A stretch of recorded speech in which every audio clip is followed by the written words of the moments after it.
rapid fire questions, and if one of these goes for a while and it's not rapid fire, that's fine by me. The one I was mentioning that we kind of stepped on, there was going to be, we were going to talk a little bit about the rotation, and you already got into that they probably will spread out the minutes a little more this year than they did last year. Do you agree with that? Absolutely. Yeah. Okay, there you go. So seal of approval. That's the one we stepped on. So let's go back to what we had as number one.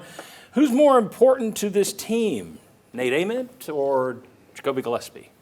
Go ahead. Amen, easily. I mean, he's the leading scorer, leading rebounder. And then what's indicative of that is the first game. Gillespie didn't play very well. We still won. So I definitely think Amen. I actually go Jakobi. I think you look at, go back to Jordan Bone, and the pressure that Barnes put on his point guards to be locked in defensively and lead the team offensively with good shots.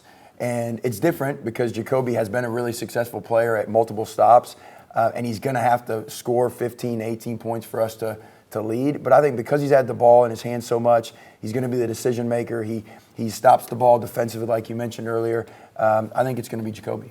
This team's still going to try and figure out what its lineup is. You know that there are some guys who are going to be in there, but you don't know fully which way they're going to go. So I'll ask you guys, what's the best strategy? To go bigger or to go smaller?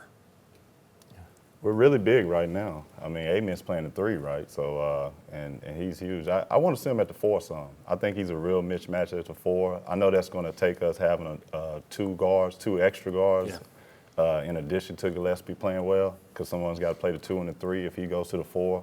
But I think that's a real matchup problem. He can handle it. He'll be like a point forward. So I think that'd be interesting to see. So big guy says bigger. Yeah, not surprised, right? Yeah. Actually, you're saying put more guards out there. Yeah, put more guards out there. Yeah, we're going smaller. Take that wrong. You're saying smaller, yeah. Yeah, I just hope that we can get some development from the guards. I think we may end up starting big. I mean, you look at Florida when they dominated us at Florida last year.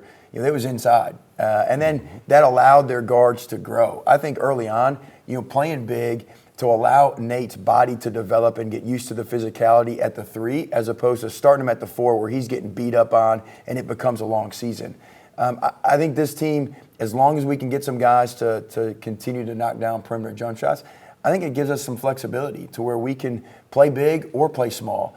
And then defensively, how do we use that length? I think you saw yesterday Northern Kentucky used a matchup zone, and they just didn't have the length to play that defense against us.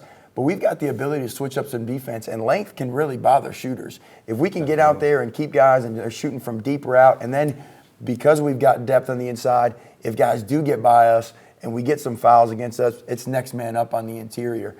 So I think we've actually had the benefit of being able to play both, as long as we can knock down some standstill jump shots. Yeah, and I want to play both. Don't get me wrong. I don't want them to start the 4. I want them to play spot 4 and, just create a mismatch problem. Because that depth will allow us to play faster, right? If we can play more up tempo, we're fresher in the half court, locked in defensively. We're going to be able to wear teams down by the end of the season if guys continue to stay locked in. Well, and it's true in any sport. If you're a team that can do multiple things, you're a lot more dangerous than the team that, we do what we do. This is what we got. So if you're able to go in both directions there, you're able to face any team that and they most throw at you in the teams, SEC. most teams these days are used to defending the 3. They're not used to playing inside out. It's just the way. So it used to be, all right, most teams aren't used to defending the 3, and that was the up-tempo style. Now as the up-tempo style becomes more normal, now the interior style is just a different way to have to defend. All right, I'll give you one last question here. Danny White this offseason, a couple months ago, gave Rick Barnes a lifetime contract. Meaning he can stay here as long as he wants. It's got built-in rollovers, bonuses, et cetera, base salary of nearly $6 million. But it does have a 100% buyout if he's dismissed before the end of 2028, which tells me as far as he's going to go is 2028. So this lifetime thing, I'm guessing that's built in there. Like it, don't like it. It's the new trend, right? Calipari had one. Did Bruce Pearl have one? I don't think Auburn gave him one. Not exactly. No, just the last name did. Yeah, just the Pearl name. Right. For all those folks who've been telling me, well, I wish Bruce were back here. Well, you'd have the Stephen right now if Bruce were back here. I don't know how many people would rather have Stephen Pearl over Rick Barnes. Yeah. But that was part of the deal. I think you have to do that. He's a really good coach, and there's a lot of teams that love to have a guy like him. So, I think he probably has some sort of leverage to get the deal, and he deserves the deal. So, yeah. I think, to me, that's the key. He's earned it. He's earned it. I think he's the best coach in UT basketball history in terms of everything he's done plus the way he's done it. You've not had any scandals. disciplinary problems. No, Yeah, that's huge. The program is exactly what any AD in the country would want. Especially when you're at a football school, because it frees up Danny White to focus on football. Let's be honest. Yes. If there's distractions in basketball, like the Lady Vols stuff, what they were dealing with the Lady Vols stuff, Danny don't want to be fooling with that. He's got to focus on football, the most revenue-generating thing on campus. Yep. So I think it's a recruiting ploy, not as much as it used to be because kids aren't staying for 2 or 3 years, but parents want to know in the recruiting process, even right now, and hey, are you going to be there next year? And when you have a lifetime contract, that's an easier sale. And then plus he could be like Pearl is.